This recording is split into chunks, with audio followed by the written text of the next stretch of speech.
So hello guys, आप सभी का बहुत बहुत स्वागत है आज के इस वीडियो में। और आज का ये जो हमारा वीडियो है ये हमारे जो ऑर्गेनाइजिंग चैप्टर है, ये ऑर्गेनाइजिंग चैप्टर का हमारा सेकेंड लेक्चर है, जहाँ पे हम बेसिकली ये देखने वाले हैं कि हमारे जो ऑर्गेनाइजेशन होता है उसमें जो काम करने के तरीके होते हैं, the meaning in which the organization works, वो कितने टाइप के होते हैं, हाउ मेनी टाइप्स ऑफ और how many types of organizational structure do we have.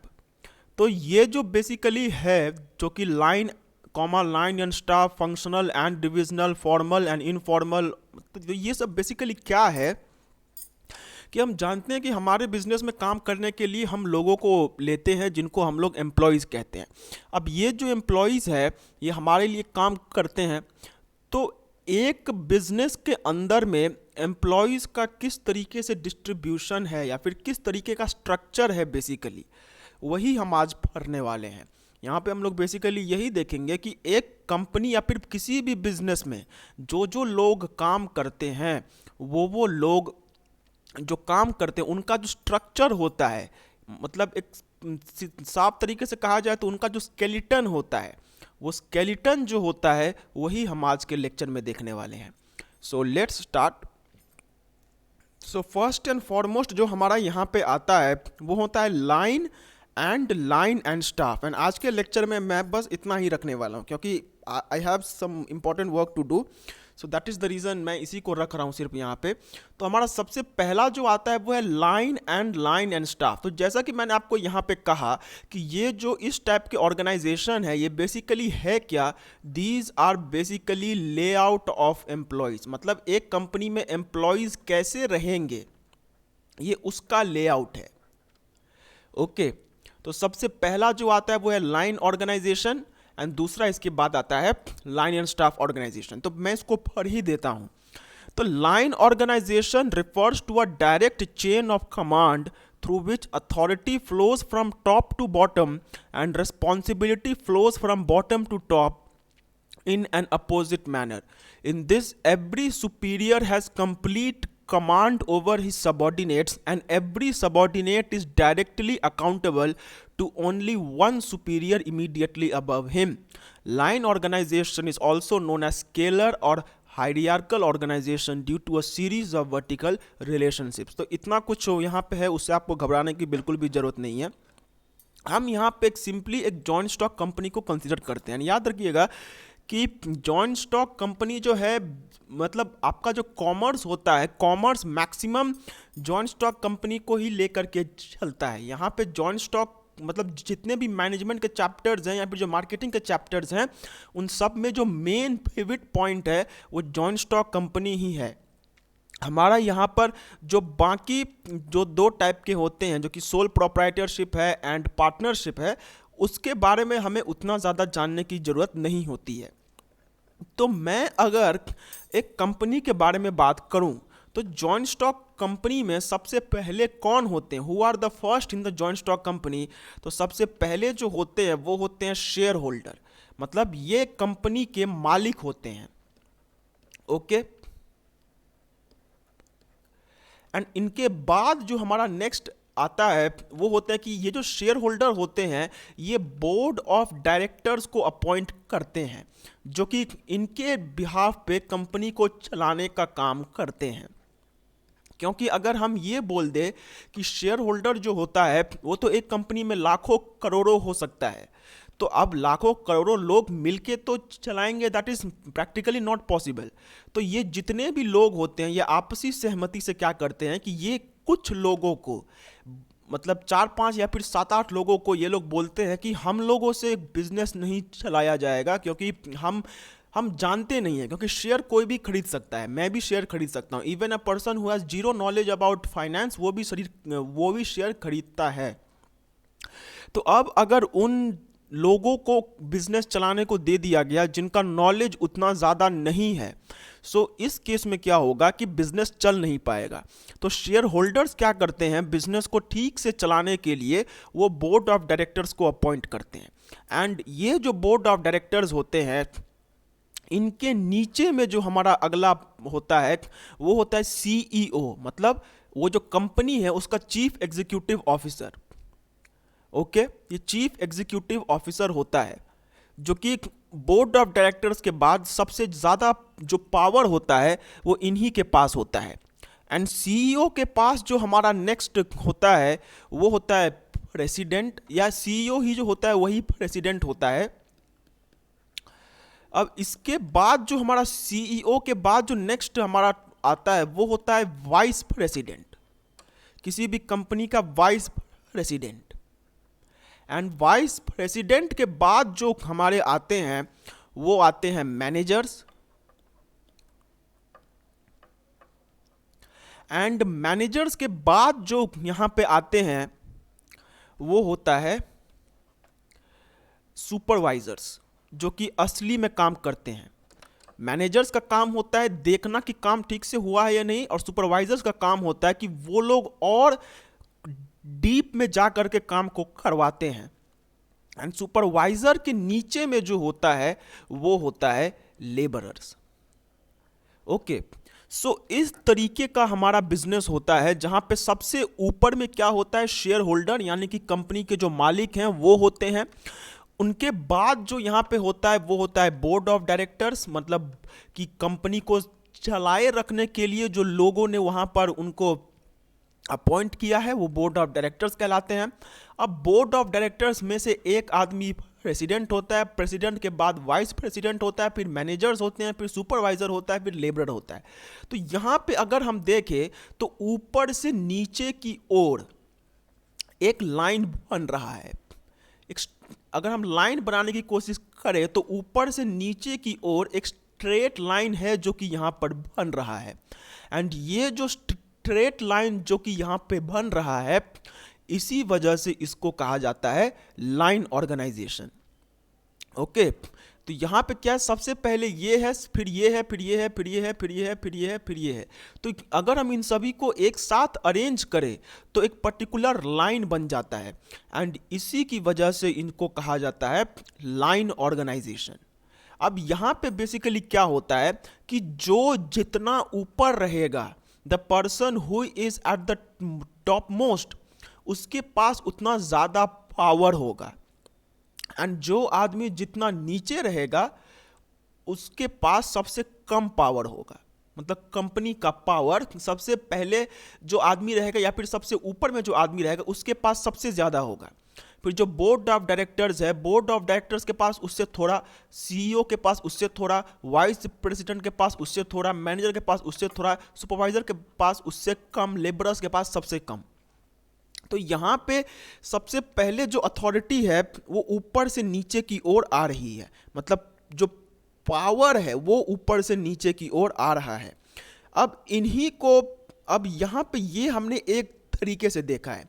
अब हम अगर देखें तो जो जिम्मेदारी है वो जो जिम्मेदारी है वो नीचे से ऊपर की ओर जा रही है। मतलब सबसे ज़्यादा जिम्मेदारी इस लेबर के ऊपर में है, फिर लेबर के बाद सबसे ज़्यादा जिम्मेदारी सुपरवाइज़र के ऊपर में है, फिर उसके बाद सबसे ज़्यादा जिम्मेदारी मैनेजर्स के ऊपर में है, फिर प्रेसिडेंट के पास, फिर सीईओ के पास, फिर बोर्ड ऑफ डायरेक्टर्स के पास, फिर शेयर होल्डर के पास। मतलब जो जिम्मेदारी है वो नीचे से ऊपर की ओर जा रहा है।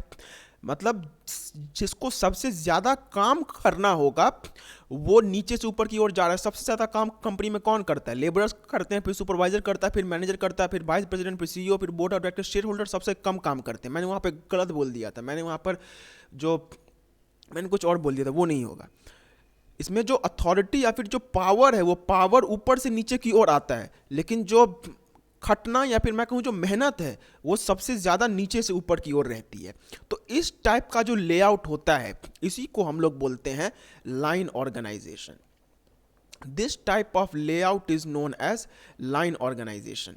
अब ये लाइन ऑर्गेनाइजेशन में क्या होता है कि ऊपर से नीचे की ओर एक स्ट्रेट लाइन में सभी लोगों का लेआउट रहता है। एंड ऊपर से नीचे की ओर हमारा पावर होता है, जो कि पावर सबसे ज़्यादा ऊपर में होता है एंड सबसे कम नीचे में। एंड नीचे से ऊपर की ओर जो जिम्मेदारी या फिर जो काम का बोझ होता है वो सबसे ज़्यादा होता है। तो इस टाइप का जो ऑर्गेनाइजेशन होता है इसको हम लोग लाइन ऑर्गेनाइजेशन कहते हैं। तो जो कि हम यहाँ पे ये डायग्राम में देख पा रहे हैं, जो कि ये डायग्राम उतना डिटेल तो नहीं है, बट यहाँ पे भी आप देखिए, सबसे ऊपर में है वाइस प्रेसिडेंट, फिर इसके बाद है सबसे ऊपर में है प्रेसिडेंट, फिर है वाइस प्रेसिडेंट, फिर वाइस प्रेसिडेंट के बाद है प्लांट मैनेजर, फिर फोरमैन है मतलब सुपरवाइजर, एंड इसके नीचे में वर्कर है। तो ये टाइप का जो वहाँ पे लेआउट होता है या फिर इस टाइप का जो वहाँ पर सिस्टम होता है, इसी को हम लोग बोलते हैं line organization. This is what we call line organization. Okay, so यही होता है लाइन ऑर्गन। तो एक बार इसको फिर से पढ़ते हैं। Line organization refers to a direct chain of command. देखिए एकदम स्ट्रेट चेन यहाँ पे बन रहा है, through which authority flows from top to bottom. जो अथॉरिटी है वो ऊपर से नीचे की ओर आता है, and responsibility flows from bottom to top in an opposite manner. मतलब अथॉरिटी और रिस्पॉन्सिबिलिटी जो है वो आपस में मतलब वो एक दूसरे के अगेंस्ट में है। In this, every superior has complete command over his subordinates, and every subordinate is directly accountable to only one superior immediately above him.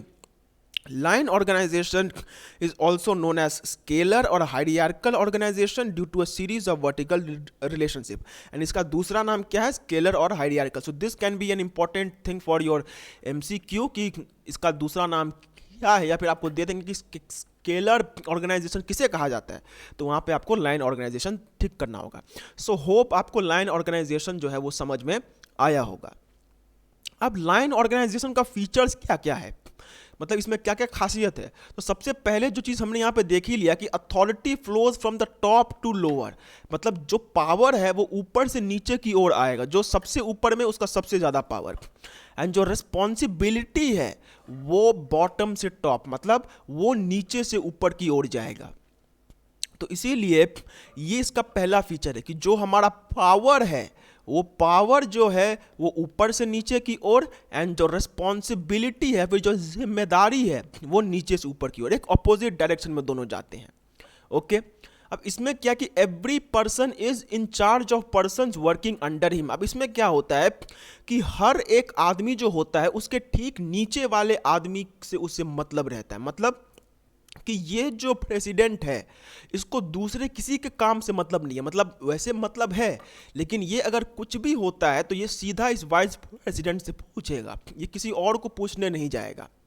In the same manner ये जो वाइस प्रेसिडेंट है इसको अगर कुछ भी चाहिए होगा तो ये प्लांट मैनेजर को बताएगा। तो इसमें एक आदमी अपने नीचे वाले के ऊपर में पूरा कंट्रोल रखता है, तो ये इसका सेकंड फीचर है। इसके बाद है every person is responsible towards the person working above him, and हर एक आदमी उससे ऊपर लेवल पे जो लोग रहते हैं उसी को वो आंसर करेगा। मतलब यहाँ पे जो लेबर हैं वो लेबर सिर्फ और सिर्फ ये फोरमैन जो है जिसको सुपरवाइजर भी बोलते हैं, ये सिर्फ इसी को अपना चीज़ बताएगा, ये डायरेक्टली प्रेसिडेंट के पास नहीं चला जाएगा। ठीक वैसे ही ये जो फोरमैन है ये भी डायरेक्टली प्रेसिडेंट के पास नहीं चला जाएगा, इसको जो भी काम इसका होगा ये बात ये प्लांट मैनेजर को बताएगा, फिर ये प्लांट मैनेजर सारा बात वाइस प्रेसिडेंट को बताएगा, एंड वाइस प्रेसिडेंट क्या बताएगा इस बात को प्रेसिडेंट तक पहुंचा देगा। तो इसमें जो नीचे का आदमी है वो अपने ठीक ऊपर वाले आदमी का ये होता है, मतलब उसको उस आदमी को आंसरेबल होता है। ओके, फिर every subordinate receives orders only from one superior and is answerable to him only. अब इसमें जो हर एक आदमी है, जैसे ये जो वर्कर है, ये वर्कर को सिर्फ ये फोरमैन बी ही ऑर्डर दे पाएगा, ना ये सिर्फ यही इसको ऑर्डर दे सकता है, ये प्लांट मैनेजर भी इसको ऑर्डर नहीं दे सकता है।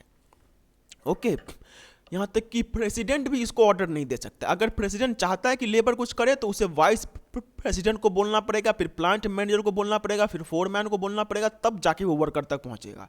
तो एक आदमी सिर्फ अपने ऊपर वाले की ही सुनेगा एंड वो सिर्फ उसी को बताएगा। अगर कुछ भी होता है तो ये वर्कर जो है वो सिर्फ अपने फोरमैन बी को जाकर के बताएगा। He cannot tell that directly to the vice president और टू द प्रेसिडेंट।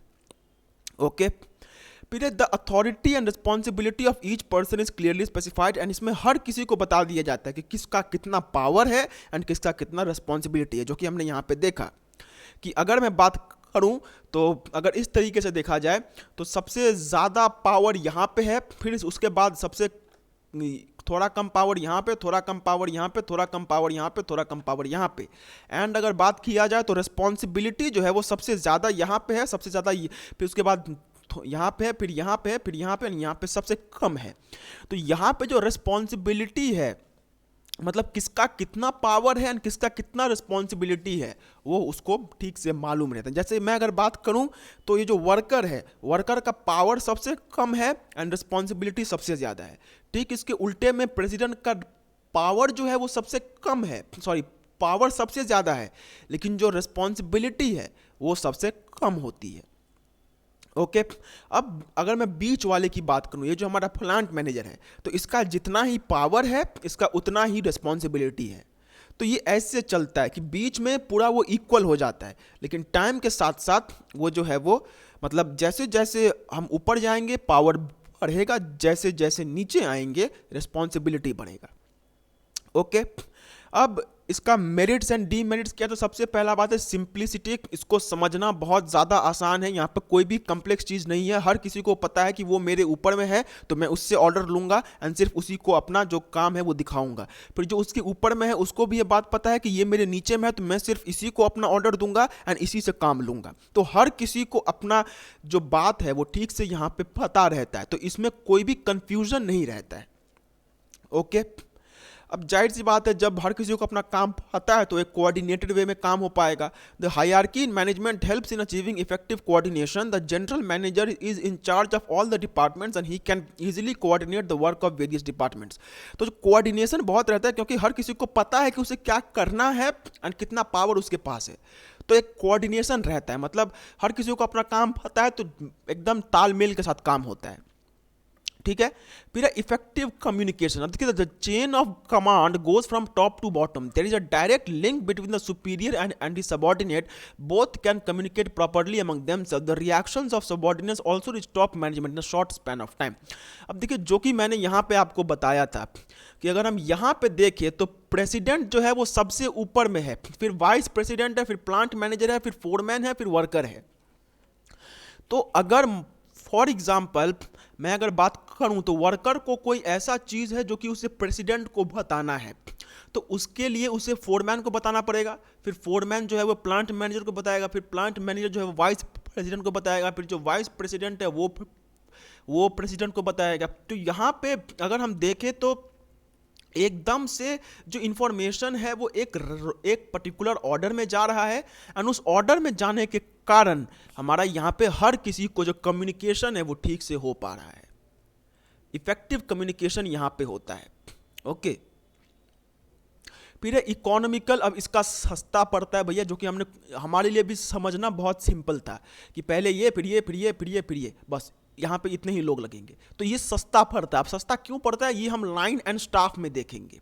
ओके फिर क्विक डिसीजंस होता है, इसमें बहुत जल्दी डिसीजन लिया जा सकता है क्योंकि इसमें कम लोग हैं एंड ये सिंपल चीज़ है, तो इसमें डिसीजन लेना भी यहाँ पे कुछ ये नहीं होता है। जो कि स्टाफ लाइन एंड स्टाफ में मैं अगर बात करूँ तो लाइन एंड स्टाफ में उसके साथ साथ कुछ लोग भी रहते हैं वहाँ पर। ओके अब इसमें क्या होता है भैया, काम का बोझ बहुत ज़्यादा होता है। इसलिए बोझ ज़्यादा होता है क्योंकि देखिए ये है प्लांट, ये है प्रेसिडेंट, फिर ये है वाइस प्रेसिडेंट, फिर ये है मैनेजर, फिर ये है सुपरवाइज़र, फिर ये है लेबर।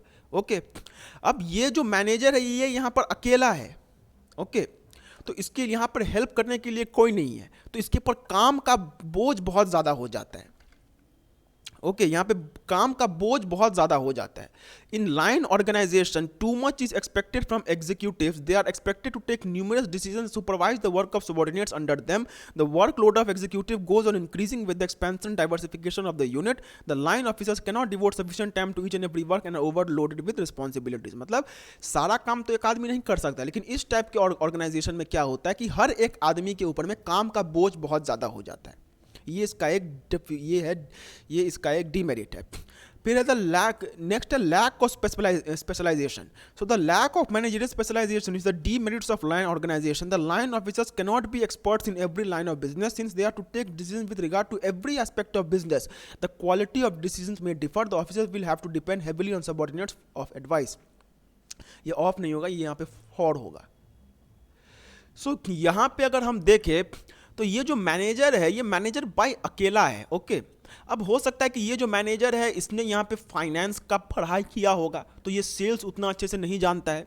तो क्योंकि यहाँ पे इसका साथ देने के लिए या फिर इसका हेल्प करने के लिए कोई दूसरा आदमी नहीं है, तो वो जो मतलब वो जो स्पेशलिस्ट की तरह जो यहाँ पे आउटपुट आना चाहिए वो आउटपुट हो सकता है कि ना भी आए।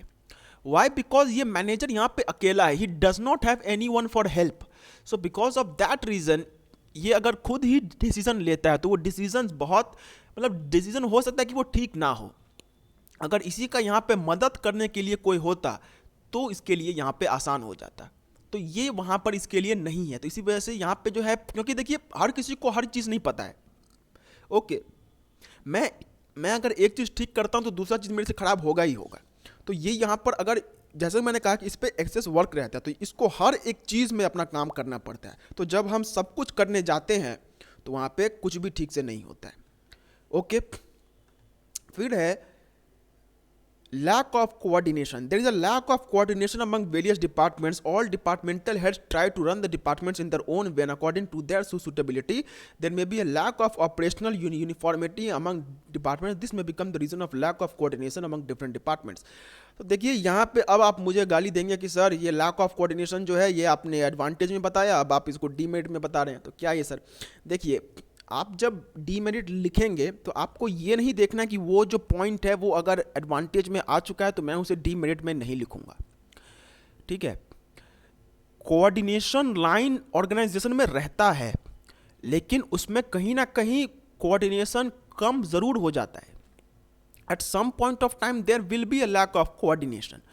तो क्योंकि हम वहाँ पे डीमेरिट लिख रहे हैं तो हमें उसके अंदर में जितनी भी बुराइयाँ हैं वो सारी बुराइयों को लाना पड़ेगा। सो बिकॉज ऑफ दैट हमें वो पॉइंट को लिखना पड़ेगा कि अगर इसमें कोऑर्डिनेशन नहीं होता है तो लैक ऑफ कोऑर्डिनेशन की वजह से ये डिसएडवांटेजियस हो जाता है। तो ये चीज़ हमें यहाँ पे लिखना पड़ेगा। अब देखिए कोऑर्डिनेशन इसलिए था क्योंकि ये बहुत सिंपल था, हर किसी को अपना काम पता था। ये यहाँ पे था कि इसकी वजह से ये कोऑर्डिनेशन था जिसकी वजह से एडवांटेजियस था। लेकिन वही पॉइंट इसके लिए डिसएडवांटेजियस हो जाता है ऐसे कि अगर मैं यहाँ पे बात करूँ तो ये जो हमारा मतलब फॉर एग्जांपल ये जो मैनेजर है, ओके, अगर ये मैनेजर बोलेगा नहीं मुझे वाइस प्रेसिडेंट का कुछ नहीं सुनना है, मैं अपने हिसाब से काम करूँगा, यहाँ पे बहुत बार हो सकता है कि मैनेजर जो है वो बोलेगा कि मुझे ही सब कुछ आता है, अपुनिच भगवान है, तो हम ही सब कुछ अपने से कर लेंगे, तो वो भी नहीं होता है।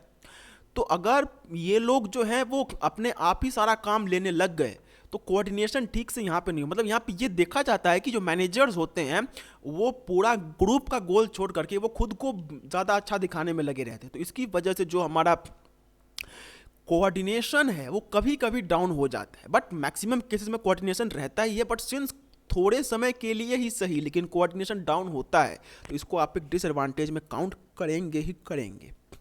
ओके, फिर इस फेवरेटिज्म बहुत हो सकता है, फेवरेटिज्म इसमें बहुत होता है।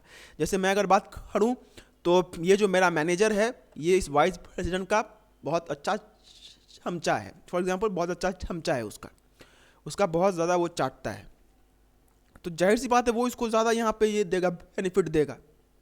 ओके, तो ये जो होता है मतलब यहाँ पे ये जो लाइकिंग होता है, कोई किसी को बहुत ज़्यादा मानता है तो कोई किसी को एकदम नहीं देखना चाहता है। तो इसकी वजह से यहाँ पे क्या हो जाता है कि फॉर एग्जांपल अगर किसी ऐसे आदमी ने जो कि किसी का बहुत ज़्यादा प्यारा है, जैसे प्रेसिडेंट का कोई बहुत प्यारा आदमी है, तो उसने अगर कोई बहुत बड़ी भी गलती कर दी तो उसको कुछ नहीं कहा जाता है, जस्ट बिकॉज वो उसका अपना आदमी है। बट कोई अगर छोटा मोटा आदमी कोई छोटा मोटा भूल कर देता है and he does not have a good relation with the president तो स्ट्रेट निकाल दिया जाएगा। तो ये जो फेवरेटिज्म है this is a very big disadvantage of this. Okay, and ये जो इनस्टेबल रहता है, जैसे कि मैंने कहा कि देखिए अगर मैनेजर का हेल्प करने के लिए कोई भी नहीं रहेगा तो वो सारा डिसीजन खुद लेगा, लेकिन अगर वैसा ही चलता रहा तो शॉर्ट टर्म के लिए तो चलो ये ठीक हो जाएगा, लेकिन ये लॉन्ग टर्म के लिए उतना ज़्यादा ड्यूरेबल नहीं रहेगा क्योंकि हर किसी के लिए हर एक डिसीजन लेना पॉसिबल नहीं है। सो बिकॉज ऑफ दैट ये यहाँ पे इनस्टेबल हो जाता है। जैसे जो मैनेजर है, मैनेजर जो है वो अपना हिसाब से डिसीजन लेने लग गया और मैनेजर जो है उसको बहुत ज़्यादा मतलब उसको बहुत ज़्यादा काम दे दिया गया, तो इसलिए वो गुस्से में आग करके अपने हिसाब से डिसीजन लेने लग गया। तो पहली बात तो कोऑर्डिनेशन नहीं रहेगा। अब उसके ऊपर क्योंकि काम का बोझ बहुत ज़्यादा है तो वो उस पोस्ट को छोड़ देगा, क्योंकि जाहिर सी बात है भाई, अपना दिमाग खराब करके तो काम करेंगे नहीं। तो जब वो अपना पोस्ट छोड़ देगा तो उसके बाद सिंपली क्या होगा कि कोई दूसरा आदमी आएगा, फिर उसको भी वही यहाँ पे मिलेगा तो वो भी अपना पोस्ट छोड़ देगा। तो ये काफ़ी इनस्टेबल होता है। यहाँ पे जो मैनेजर्स या फिर जो लोग होते हैं वो आते जाते रहते हैं, तो ये स्टेबल नहीं रहता है। ओके, अब हम जो यहाँ पे नेक्स्ट जो कि हम लोग पढ़ने वाले हैं वो है कि लाइन एंड स्टाफ। अब जो लाइन सिंपल ऑर्गेनाइजेशन था जिसमें कि हमारे लिए मुश्किल हो चुकी थी, तो वहाँ पे हमने क्या देखा कि भैया उन लोगों की मदद करने के लिए लोग नहीं थे, people were not there to help them. जैसे ये अगर हमारा कंपनी था, दिस वॉज आवर कंपनी, तो सबसे ऊपर में जो था वो शेयर होल्डर था, फिर बोर्ड ऑफ डायरेक्टर्स था, फिर इसके बाद प्रेसिडेंट था, फिर वाइस प्रेसिडेंट, फिर मैनेजर, ऐसे करके था। अब यहाँ पे हर एक आदमी अकेला काम कर रहा है, उसका हेल्प करने के लिए कोई नहीं है, तो जिसकी वजह से हमने ये भी देखा कि ओवरबर्डन हो जाता है, कभी कभी कोऑर्डिनेशन नहीं भी रहता है, कभी कभी बहुत ज़्यादा यहाँ पे काम का बोझ जो है वो हो जाता है। तो इसकी वजह से यहाँ पे सिंपली क्या होता है कि अगर ये लोग अकेले हैं एंड इनका हेल्प करने के लिए कोई नहीं है, तो ऐसे कंडीशंस में इन लोगों का हेल्प करने के लिए कुछ और लोगों को इनके साथ दे दिया जाता है। जैसे अगर बात करूं तो प्रेसिडेंट के साथ तो वो नहीं होता है, लेकिन मैं अगर बात करूं तो ये जो हमारा मैनेजर था, ओके, फॉर एग्जाम्पल ये बुक फैक्ट्री है जहाँ पर बुक फैक्ट्री का मैनेजर था, तो ये अकेले इसके लिए बहुत मुश्किल हो जाता है, तो इसके लिए और भी कुछ लोगों को इसके साथ दे दिया जाता है। One or more person is also given to help him. तो इसी को लाइन एंड स्टाफ बोलते हैं। अब लाइन एंड स्टाफ क्यों? क्योंकि हम यहाँ पे आप सिंपली देखिए कि वो जो हमारा पुराना ऑर्डर था कि सिंपल सा हमारा ऊपर से नीचे की तरफ लाइन जो है वो आ रहा था, तो वो अभी भी है, that is till now in this, वो अभी भी है कि वो ऊपर से नीचे की ओर हमारा ऐसा आ रहा है। लेकिन इनके साथ ही साथ इन लोगों का हेल्प करने के लिए और भी लोग जो हैं वो यहाँ पे जोड़ दिए गए हैं। तो ये जो मेन जो कि चीज़ है इसको हम लोग बोलते हैं लाइन, एंड ये जो अलग अलग से लोग जिनको कि जोड़ दिया गया है इनको हम लोग बोलते हैं स्टाफ। तो ये लाइन एंड स्टाफ ऑर्गेनाइजेशन जो होता है, दिस इज बेसिकली ये एक काफ़ी उसका एक कम मतलब मैं अगर बात करूं तो दिस इज अ मोर, उसका एक बहुत कॉम्प्रिहेंसिव टाइप का है, क्योंकि उसमें लोगों को काम करने में मुश्किल हो रही थी, तो उनकी मदद करने के लिए जो लोग हैं उन सभी लोगों ने क्या किया कि इसमें जो है साइड में यहाँ पे और लोगों को डाल दिया गया, जो कि हमने यहाँ पे देखा कि मैं अगर कंपनी की बात करूँ तो कंपनी में सबसे पहले एमडी था, जो कि ये यहाँ पे एमडी है। अब ये एमडी के लिए अकेले संभालना बहुत मुश्किल हो जाता था, तो ये एमडी के लिए एक सेक्रेटरी यहाँ पर डाल दिया गया।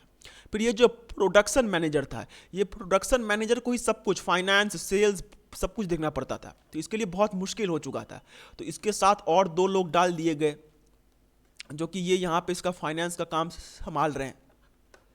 ये यहाँ पे फाइनेंस का नहीं, पर्सनल का। फिर जो ये सुपरिटेंडेंट था, मतलब मेन मैनेजर को ही यहाँ पे आप कह सकते हैं, तो यहाँ पे इसके साथ और लोगों को डाल दिया गया, chief manager, quality inspector.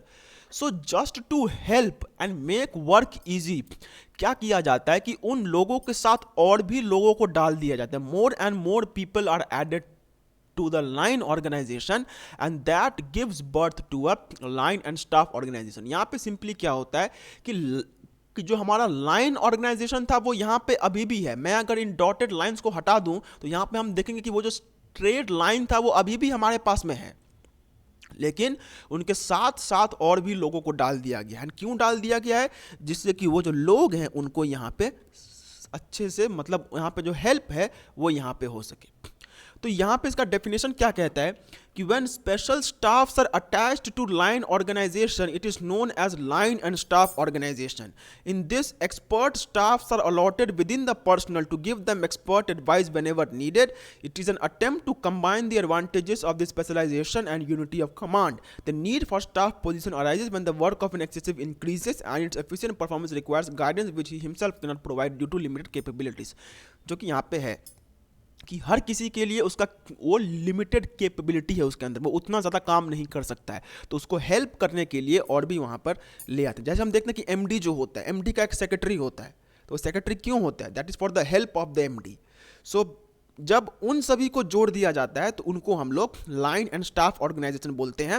And real life में ये लाइन एंड स्टाफ ऑर्गेनाइजेशन ही हम मैक्सिमम जगहों पे देखते हैं। ऐसा बहुत कम ही जगहों पे होता है कि एक प्रेसिडेंट फिर उसके साथ कोई काम करने वाला नहीं, फिर वाइस प्रेसिडेंट, फिर मैनेजर, फिर सुपरवाइजर, फिर लेबर, ऐसा नहीं होता है।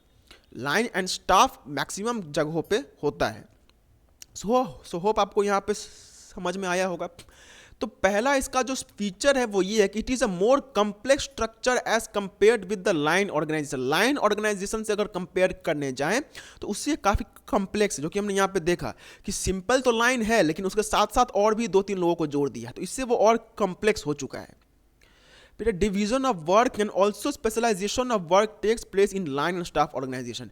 अब यहाँ पे क्या होता है कि काम जो होता है वो और बांट दिया जाता है। जैसे पहले एक मैनेजर था तो अब 3-3 मैनेजर्स हैं, तो 3-3 मैनेजर्स मिल के काम करेंगे, तो जो डिवीजन ऑफ वर्क है वो भी यहाँ पे हो जाता है। एंड जो स्पेशलाइजेशन ऑफ वर्क है, अब क्योंकि ज़्यादा लोग आकर के काम कर रहे हैं तो और भी अच्छे तरीके से काम होगा, तो वो भी यहाँ पे होता है। ओके, फिर है the whole organization is divided into functional areas to which specialist staffs are attach. जो कि हमने यहाँ पे देखा कि ये हमारा पुराना ये हमारा पूरा ऑर्गेनाइजेशन है जहाँ पे प्रोडक्शन मैनेजर है, ये एक सेक्शन है, फिर ये प्लांट सुपरिटेंडेंट एक सेक्शन है, एंड इनके साथ साथ जो है यहाँ पर इन लोगों को भी यहाँ पे डाल दिया गया है। सो इसकी वजह से ये लाइन एंड स्टाफ हो जाता है। फिर efficiency can be achieve to the features of specialization वाले स्टाफ मैनेजर्स। अब जैसा कि मैंने कहा कि जो स्टाफ मैनेजर्स होते हैं वो बहुत ज़्यादा हमारी हेल्प करने के लिए वहाँ पे होते हैं, तो इससे जो एफिशिएंसी होता है वो इंक्रीज करता है। फिर authority to command remains with the line executive and staff officers serve only as counsellors. अब देखिए ये जो लोगों को यहाँ पे दिया गया है इनके पास कुछ खास पावर नहीं है। ऐसा मत समझिए कि ये लोग अगर मैनेजिंग डायरेक्टर हैं तो मैनेजिंग डायरेक्टर्स का पावर इसके पास में आ गया, सेक्रेटरी के पास में नहीं। वो वहाँ पे सिर्फ उनका हेल्प करने के लिए है एंड उसके पास थोड़ा बहुत पावर है, वो कुछ भी बिना एमडी को पूछे नहीं कर सकता है, तो उसका खुद से कोई पावर नहीं है या फिर बहुत कम है। सो ये इसका एक फीचर है कि जो स्टाफ हम उसके साथ जोड़ते हैं उन स्टाफ का खुद का कोई पावर नहीं होता है या फिर बहुत कम पावर होता है। ओके, एंड फिर the direction of flow of authority and responsibility remains the same. And इसमें भी जो हमारा पावर एंड रिस्पॉन्सिबिलिटी जो है वो ठीक ऐसे ही फ्लो करता है। जो हमारा पावर है वो सिंपली ऊपर से नीचे की ओर, एंड जो हमारा रिस्पॉन्सिबिलिटी है वो सिंपली नीचे से ऊपर की ओर। Okay, so this is what we call line and staff organization. Okay, फिर है merits of line and staff organization. तो भैया ये भी जो है ये वेल डिफाइंड है, इसमें भी हर किसी को उसका काम एंड रिस्पॉन्सिबिलिटी बताया हुआ रहता है। हर किसी को उसका काम मालूम है कि उसको कौन सा काम करना है, कौन सा काम नहीं करना है। So because of this becomes a merit of this, मतलब हर किसी को अपना काम ठीक से पता है। So there is no such thing कि यहाँ पे हम कुछ अलग यहाँ पे करेंगे, वैसा कुछ यहाँ पे नहीं होता है। ओके, फिर the staff with its expert knowledge provided opportunities to the line officer for adopting a rational multi dimensional view towards the problem. मतलब यहाँ पे ये कम्प्लेक्स शब्दों में बोल दिया गया है। सिंपल शब्दों में मैं अगर बताऊँ तो वो जो लाइन एंड स्टाफ ऑर्गेनाइजेशन होते हैं तो वो एक हेल्पिंग हैंड की तरह यहाँ पे काम आते हैं। तो अगर किसी को कोई प्रॉब्लम बहुत ही कम्प्लेक्स लग रहा है या फिर वो उसके लिए संभालना बहुत मुश्किल हो चुका है, सो इन दैट केसेस ये जो लोग होते हैं ये वहाँ पे उनका हेल्प करते हैं। इससे जो क्या होता है कोई भी जो प्रॉब्लम होता है वो काफ़ी आसानी से सॉल्व हो जाता है। ओके, फिर है this type of organization nourishes organizational growth as each man grows in his own speciality. It also helps by coordination and leadership. अब देखिए वो लाइन ऑर्गेनाइजेशन में क्या था कि एक ही मैनेजर था एंड एक ही मैनेजर को सारा काम करना है, sales department, finance department, production department, सब कुछ। तो उसके लिए वो खुद कर पाना पॉसिबल नहीं था, बट क्योंकि यहाँ पे उसका हेल्प करने के लिए और भी लोग हैं। जैसे अगर ये जो मैनेजर है इसने फाइनेंस की पढ़ाई की है तो इसके साथ साथ एक सेल्स वाला जोड़ दिया जाएगा एंड इसके साथ साथ एक प्रोडक्शन वाला जोड़ दिया जाएगा। तो ये इसका हेल्प करेंगे। एंड इस हेल्प के कारण क्या होता है कि ये जो इसकी वजह से क्या होता है कि जो ऑर्गेनाइजेशन है इसमें ये जो फाइनेंस मैनेजर, इसको फाइनेंस का काम आता है तो तुम भैया फाइनेंस का ही काम करो। तो ये क्योंकि अपना ही फील्ड में ये काम करता है तो इससे स्पेशलाइजेशन और ज़्यादा आता है। ओके, एंड जो सेल्स है उसको सेल्स का पता है तो वो सेल्स का ही काम करेगा। ओके, फिर the unity of command is maintained in this type of organization. The staff personnel do not interfere with the executive work of line officers.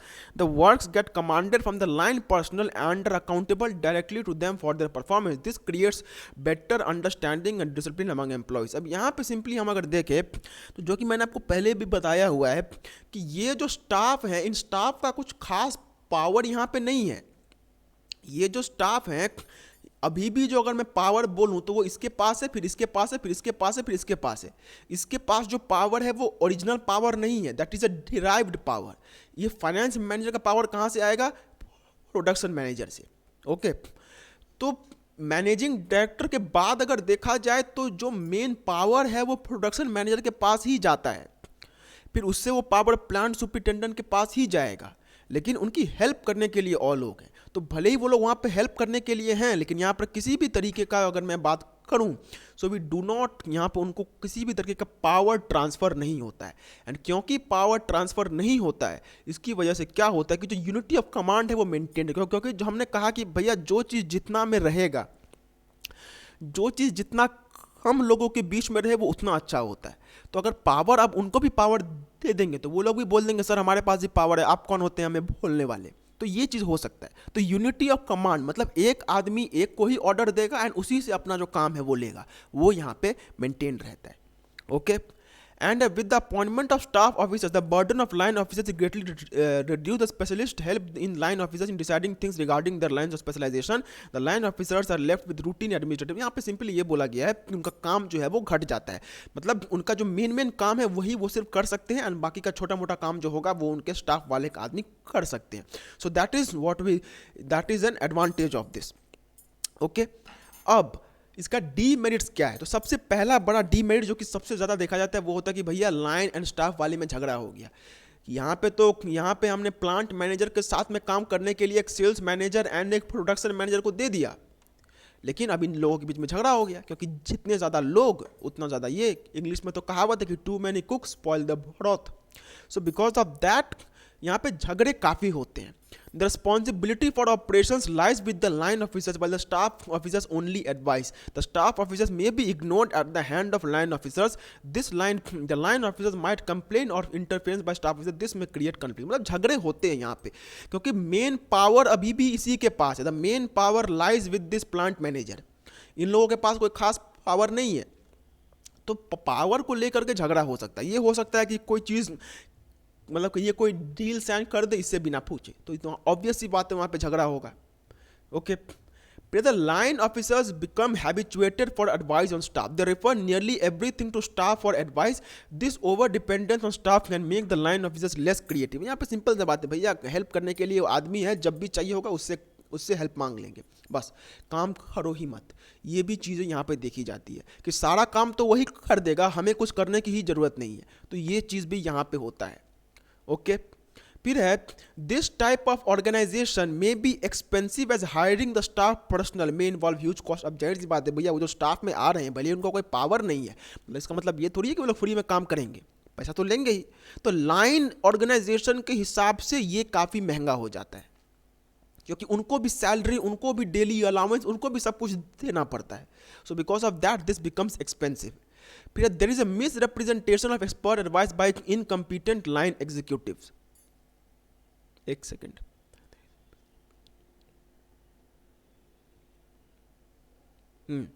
अब यहाँ पे ये बोला गया कि बहुत केसेस में ये हो सकता है कि जो मेन मास्टर है वो नालायक है, उसके साथ काम करने वाला जो यहाँ पे होता है वो ज़्यादा लायक आदमी हो, उसके पास ज़्यादा स्किल्स हो, बट क्योंकि यहाँ पे आपको अपना पावर जो है वो मेन के पास ही है, तो भले वो नालायक ही क्यों ना हो, आपको उसका बात मानना ही पड़ेगा। सो because of this what happens is that कि ये जो हमारा चीज़ है इसकी वजह से दिस बिकम्स, मतलब जो यहाँ पे जो लायक लोग होते हैं वो लायक लोगों का काम यहाँ पे नहीं हो पाता, नालायक लोग यहाँ पे अपना काम जो है वो घेर करके बैठ जाते हैं। तो ये यहाँ पे होता है, मतलब लंगूर के हाथ में अंगूर, उस टाइप का बात यहाँ पे हो जाता है।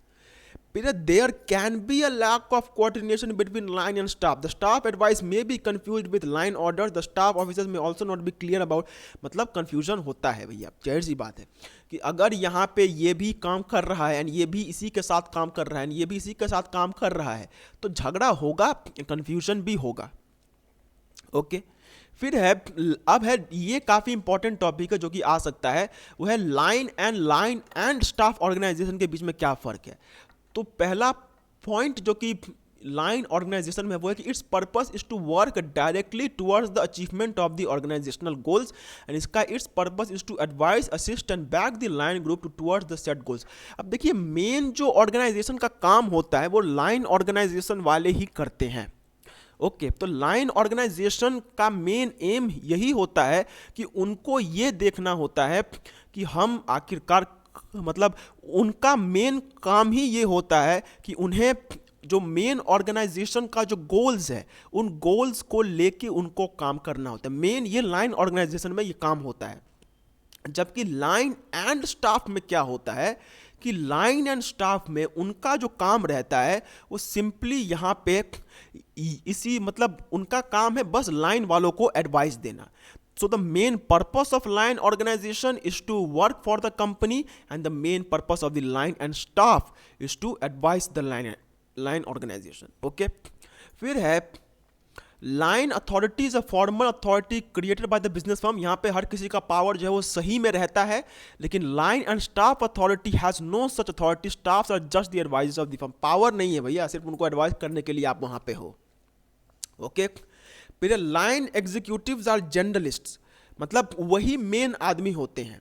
ओके मतलब जनरलिस्ट मतलब कि वो जनरल काम करते हैं, जो कि मेन काम होता है वही काम वो लोग करते हैं। जबकि जो लाइन एग्जीक्यूटिव्स होता है वो तो जनरलिस्ट होते ही हैं, लेकिन जो स्टाफ होता है वो स्पेशलिस्ट होते हैं। मतलब आप चाहे कैसे भी क्यों ना हो, आपका जो स्टाफ होगा वो स्पेशलिस्ट होगा, मतलब वो ज़्यादा स्पेशलाइज्ड होता है अपने काम में। ओके फिर it has an absolute degree of centralization, centralization बहुत ज़्यादा है भैया, हम किसी और को सेंट्रलाइजेशन क्या होता है होप आपको पता है। सेंट्रलाइजेशन का सिंपल मतलब होता है कि किसी भी बिजनेस में अगर सेंट्रलाइजेशन है तो इसका सिंपल मतलब ये निकलता है कि उस बिजनेस का जितना भी काम है वो सारा कुछ लोगों के हाथ में ही रहेगा, that will not be with the other people. So this is what we call centralization, कि लोगों का जो काम है वो कुछ ही लोगों में रहेगा, जो कि हमने यहाँ पे देखा कि ये रहेगा फिर ये रहेगा फिर ये रहेगा फिर ये रहेगा बस। लेकिन लाइन एंड ऑर्गेनाइजेशन में क्या है कि इसमें सेंट्रलाइज्ड भी रहता है एंड पार्टली डिसेंट्रलाइज भी होता है। मतलब अगर मेन की बात करें तो यहाँ पे कुछ ही लोग हैं, लेकिन साथ ही साथ कुछ और लोगों को भी यहाँ पे जोड़ दिया गया है। ओके फिर है it is appropriate for small organization with less number of employees. छोटे ऑर्गेनाइजेशंस के लिए लाइन ऑर्गेनाइजेशन ही अच्छा है, क्योंकि भैया फालतू में उतना बिजनेस भी तुम्हारा प्रॉफिट नहीं होता है, तुम्हारा बिजनेस में उतना प्रॉफिट भी नहीं होता है, तो तुम उतना कुछ खरीदने भी मत जाओ, ठीक है, वो तुम खरीद भी नहीं पाओगे। So that is the first thing. And ये जो हमारा है वो है it is appropriate for a large organization with a large number of employees, and जहाँ पे लोग बहुत ज़्यादा होते हैं, where the number of people is very high, so in that cases यहाँ पे चाहिए होते हैं, क्योंकि भैया उतने लोग अगर वहाँ पे काम करेंगे तो उनके एडवाइस के लिए कोई ना कोई आदमी वहाँ पे चाहिए ही चाहिए। फिर ये काफ़ी सिंपल होता है, जहाँ पे अथॉरिटी एंड रिस्पॉन्सिबिलिटी आसानी से बताया रहता है, ये काफ़ी सिंपल चीज़ है। सिंपली ऊपर से नीचे पावर आएगा, नीचे से ऊपर जो है अथॉरिटी जाएगा। लेकिन ये जो लाइन एंड स्टाफ होता है ये काफ़ी कम्प्लेक्स होता है। ये कम्प्लेक्स इसलिए होता है क्योंकि भैया यहाँ पे जैसा कि मैंने कहा कि वहाँ पे साथ में और भी लोगों को डाल दिया गया है, तो इसमें कन्फ्यूज़न हो जाता है। फॉर एग्जाम्पल अगर मैं बात करूँ तो जैसे हम यहाँ पे डायग्राम से देखते हैं, ये जो हमारा डायग्राम था, ये डायग्राम में हमने यहाँ पे देखा कि ये जो फॉर एग्जांपल ये वर्कर है, ये अब वर्कर को तो उतने लेवल पे पता नहीं रहता कि कौन किसका है। अब ये वर्कर चला गया पर्सनल मैनेजर के पास, जबकि इसको जाना चाहिए था प्रोडक्शन मैनेजर के पास। अब ये पर्सनल मैनेजर भी बोलता है कि हाँ भैया, मतलब ये उसको जाके बोलेगा सर आप ही के पास पावर है ना। अब किसी का ईगो पे लग जाएगा तो सिंपल सा बात है भैया, वो तो बोलेगा ही कि हाँ सर मेरा ही पावर है। अब उसका पावर लेकर के वो काम कर देगा। अब जाहिर सी बात है भाई, अगर वो नाटक करके मतलब वो ये दिखाता है कि उसका पावर है, जबकि उसके पास असली में कोई भी पावर नहीं है, सो इन दैट केस झगड़ा होगा।